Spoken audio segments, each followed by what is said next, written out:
கரெக்டா இல்லையா? எஸ். ஆஹா, என்ன மாதிரி ஒரு ப்ராப்பர் கிரிக்கெட்டிங் ஷாட்டுங்க. பிரில்லியன்ட் ஷாட், செம்ம டைமிங்.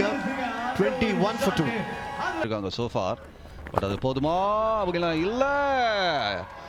இவர் வேற மாதிரி ஒரு இதுல தாங்க வந்திருக்காரு. இன்டென்ட் ஒன்னு பார்த்தோம், ஓவர் எக்ஸ்ட்ரா கவர். அதுக்கு அப்படியே தான் தோல்வி வந்திருக்கு அந்த விதத்துல. கேப்லயா? எஸ், கேப்ல தான் போயிருக்கு. நல்லா ஆடிக்கிட்டு இருக்காரு அனிருத். அவரோட பழைய டீம் இது மதுரை. மறுபடியும் ஒரு பவுண்டரி வருவதற்கான வாய்ப்பு இருக்கு. இறங்கி வந்து லெக் சைடுல தூக்கி அடிச்சிருக்காரு. இன்னொரு 4.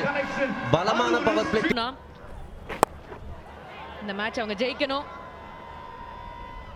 பட் இது போயிருக்குங்க. ஏங்க என்ன ஷாட்டுங்க அது, அவுட்ஸ்டாண்டிங் ஷாட் அது. அடிச்சிருக்காரு டிஎன்பிஎல்ல. இன்னொரு பவுண்டரி. அந்த ஃபீல்டர் தாண்டினோனே தெரியும் பவுண்டரின்னு சொல்லிட்டு சிவி விட்டாரு. 2 out of 2 win.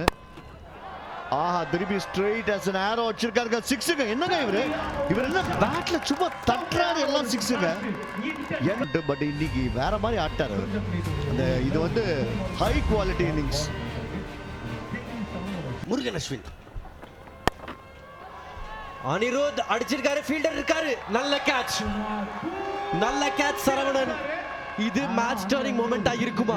Murugan Ashwin இன்னொரு முறை தன்னோட டீமை கேமுக்குள்ள எடுத்துட்டு வர ட்ரை பண்றாரு.